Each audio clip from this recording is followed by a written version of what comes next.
يا بكتيريا عامل ايه؟ انا عايز اكل الزرافه بسم الله. يا ابويا عايز تاكل الزرافه؟ طب ما تروح يا عم، انا مالي. يا ابني انا عايز فلوس يا بكتيريا، يا عايز فلوس. يا بابا يعني يبقى ابنك بكتيريا بتدفع فلوس؟ ده زميل ابويا. اه والله، روح وانا هشاور له. روح. خلاص ماشي يا بكتيريا، خلاص ايش انت، انا عارف انت عندك سيت كبير. سلام. علي كلم بكتيريا. خليها كده يا عم. تمام. يا كريم يا رب. كنت يا بكتيريا اهو.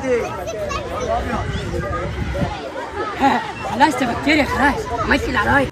ايه امثل عليك؟ طب تعالى يا ابويا تعال. اكلته يا بكتيريا، اكلته. جدع ابويا، راجل زي ابنك. اقول لك ايه بقى، يلا نروح ناكل الفيل. يا ده مات، يا يخرب بيتك، ده الفيل مات بقاله 10 سنين. ماليش دعوه يا ابويا، وربنا لا اروح، هروح انا. خد يا ابن الكلب.